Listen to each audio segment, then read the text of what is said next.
Good evening. My name is Adrienne Edwards, and I will be analyzing the negotiation between actor Terrence Howard and the producers of Iron Man 2.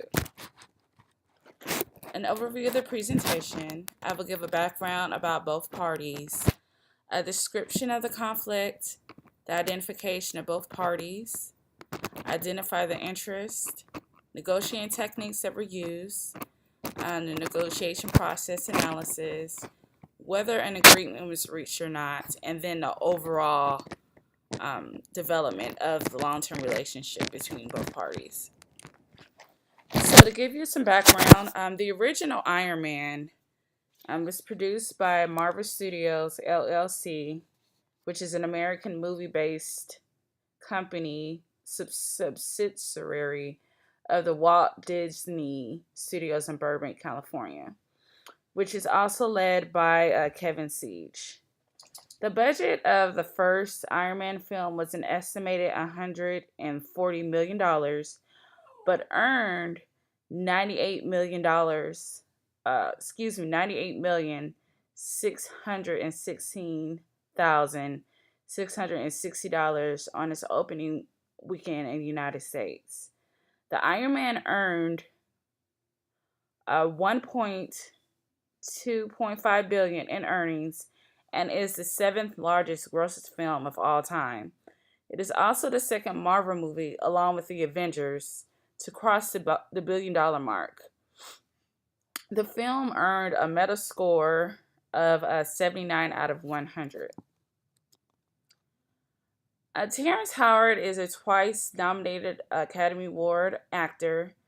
He's also won Golden Globe nominated, and has won the Screen Actors Guild Award. So he has learned, so he is a great person to have on your team. Terrence Howard also played Lieutenant Colonel James Rhodey Rhodes in the first installment of Iron Man. Prior to negotiations of Iron Man 2, Howard and Marvel Studios agreed to a three-picture deal.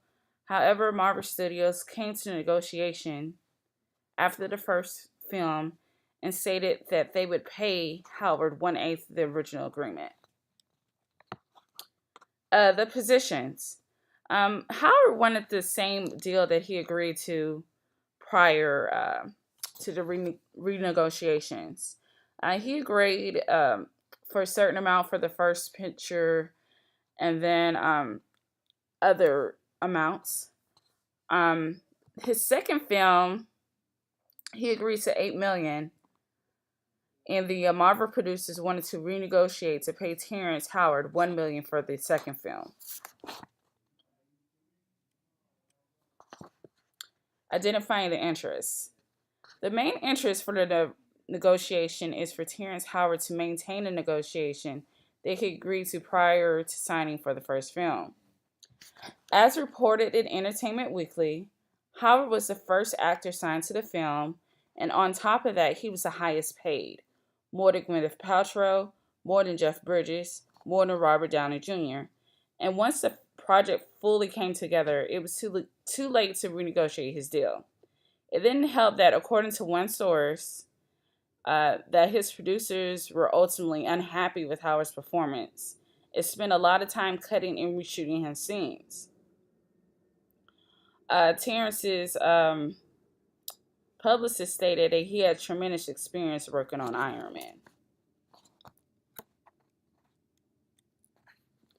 The three negotiation techniques that were utilized by Marvel Studios, they utilized the BATNA, dirty tricks, and negative emotions was utilized in this process. The BATNA is, even though Terrence Howard was the primary actor that was to be cast in the film, Marvel producers felt they had another actor in mind in case Howard backed out of the deal. So they had at least one other actor, which is Don Cheadle. Some of the dirty tricks that were utilized by Marvel in this negotiation, it was backing out of the initial deal. Marvel offered Howard 1/8 of the negotiated salary prior 1/8 of what they agreed to. They also stated to Howard, "We believe the second one, which is the Iron Man film, will be successful with or without you." Marvel also has a well documented practice of lowballing their actors. Some of the other negative emotions that were present in the negotiation after the deal fell through is Howard even discussing his dissatisfaction of the deal on television. This is Mr. Howard's quote. "And I called my friend, Robert Downey Jr., that I helped to get the first job, and he didn't even call me back for 3 months." Howard stated, "It turns out that the person that I helped become Iron Man, when it was time to re-up for the second one, he took the money that was supposed to go to me and pushed me out."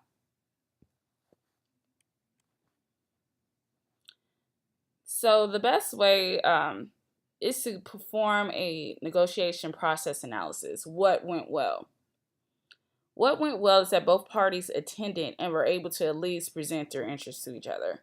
So that was a positive that happened through this negotiation. Some things that went wrong is that the problem was not separated from the person. Both parties could have established a deal that benefited both parties, such as Howard receiving money on the back end or receiving some type of percentage, instead of allowing him to walk away. Through this negotiation, Howard and Marvel Studios did not come up with a deal. Ultimately, Howard walked away, and Don Cheadle was eventually hired to play the part and received the $1 million that was turned down. So, through this analysis, you can see that Howard and Marvel Studios, I don't see them in the future maintaining a working relationship. One of the biggest things that led to that analysis is that Howard actually openly discussing the negotiation details with various media outlets. And this is kind of a no-no in the entertainment industry. So this is my analysis for the Terrance Howard Iron Man 2 negotiation. Thank you again, and this is Adrienne Edwards.